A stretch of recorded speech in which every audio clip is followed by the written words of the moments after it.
questions on how to find land. How did you go about looking for it? What did your land come with? Like, so much questions have come to me, so I figured I'll do this video. So if you're in the process of trying to purchase land or wanting to buy land or even thinking about buying land in the future, you might want to watch this video. So, okay, you're in the process of wanting to purchase land, or you're in the process of thinking about purchasing land in the future and you're unsure of where to look.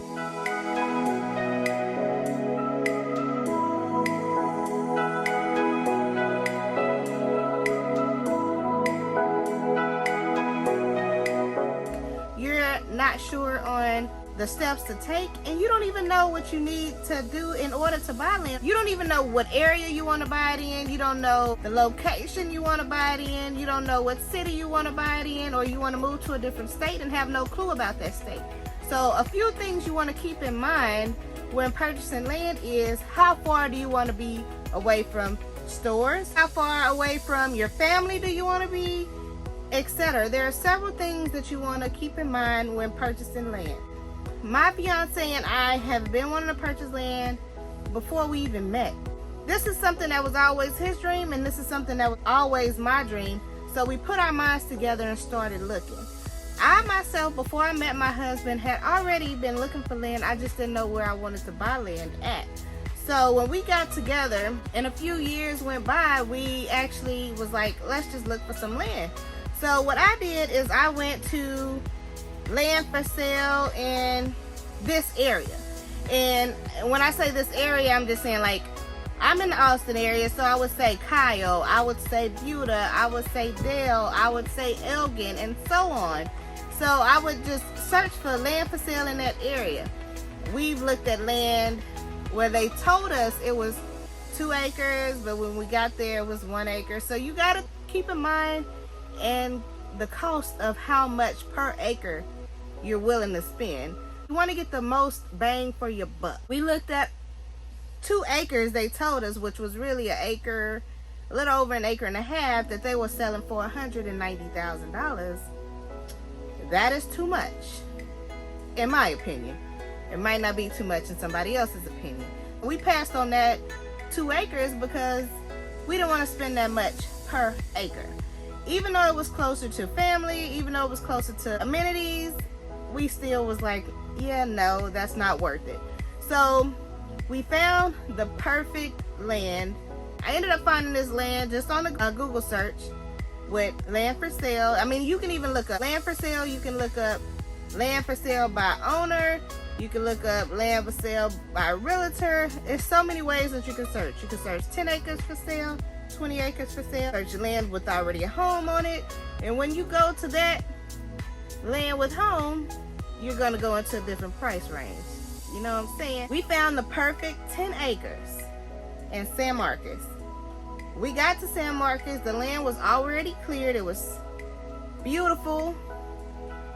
But when we got the restrictions, it was like a homeowner association. They didn't want your grass to be 12 inches high. You got 10 acres. Who's going to cut grass every 2 weeks? It's not realistic when you have 10 acres. That's a lot of land.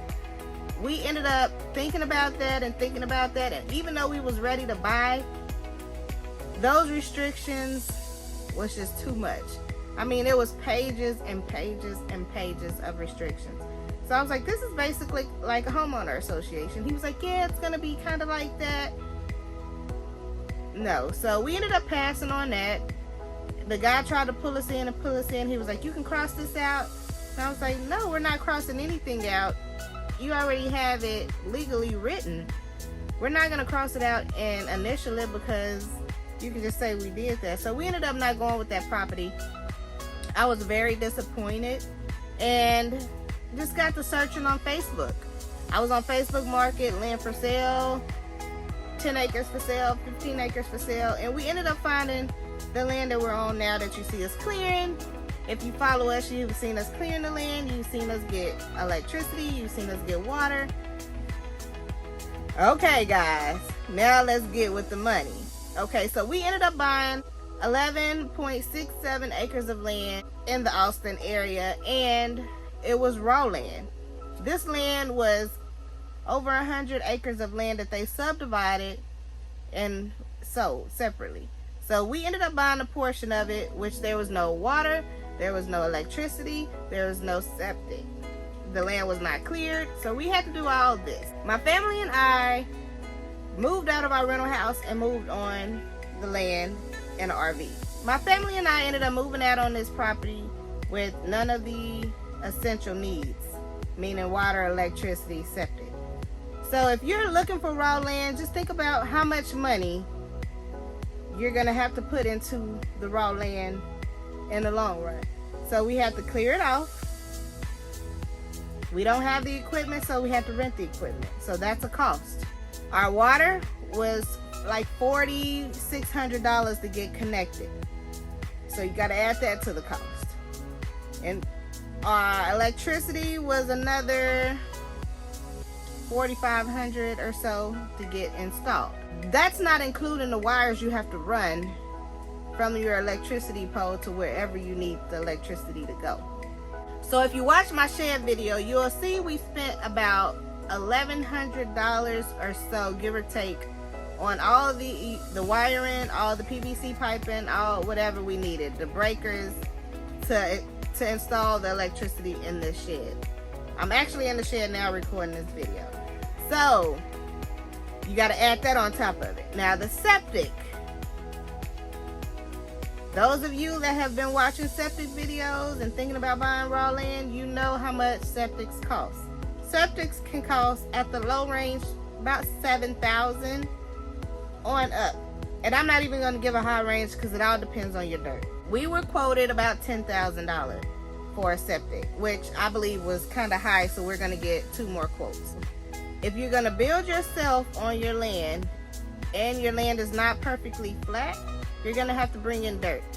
So that's something that you have to think about when buying raw land. You have to bring in dirt, and you're going to have to level it out and build on top of that dirt. It could be road base, it could be, I believe it's called caliche, it could be whatever you want to build your land up with, okay? Our land is at a slope, but it's not like a steep slope. So water does run down on our property. So when we put the shed on this property, we had to build it up so the water could run around it.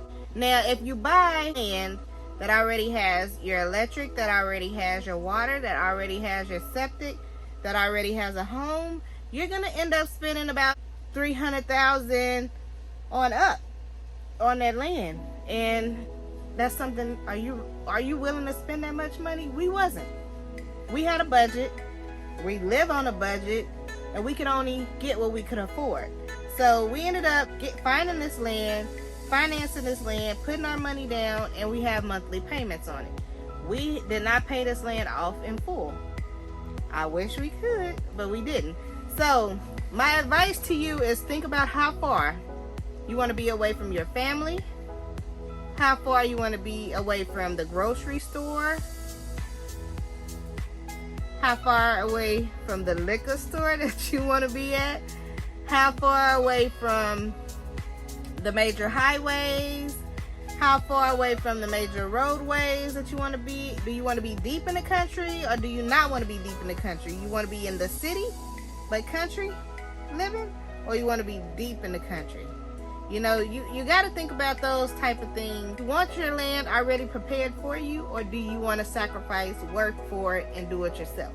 You got to think about what restrictions you have on that land. You got to think about who your neighbors are going to be. You got to think about if you're in a floodplain, to think about your permits that you are going to have in your county. So we have to have 3 permits. We have to have a septic permit, we have to have a building permit, and we have to have a driveway permit. Why do you need a driveway permit? I don't know. So when we got our driveway permit, it was $50. And he just basically told us if we needed the little drain hole for our driveway or not. That was pretty much it. And then for our septic permit, we have to let them know who's installing it, when it's finished installed, so they can come out and inspect it to make sure it's done the correct way. And that is $450. Then we have to have our building permit. which is $250, and they're not inspecting anything. They just want to know, okay, hey, they're building, expect a lot of people or whatever on that property. They just want to basically come out so they can take a picture and raise our taxes because we have a building on the property now. That's pretty much it. But anyway, so those are some of the things you need to think about. When we moved our property, I didn't think things through all the way, but I knew we would have to sacrifice a lot. So that means we're in an RV, so we had to cut down on the clothing.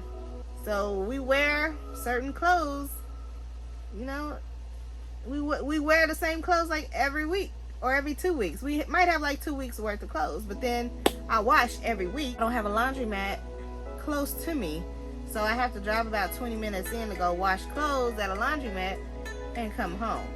I hate the laundromat. I don't know if you hate it, but I hate the laundromat. And my last and final thing that you need to do before buying property is communicate with your other half. And also talk to your kids about it, especially if you're going to be moving off grid, or if you're going to be moving on raw land and you're going to sacrifice like we did. After a year without electricity, it became hard.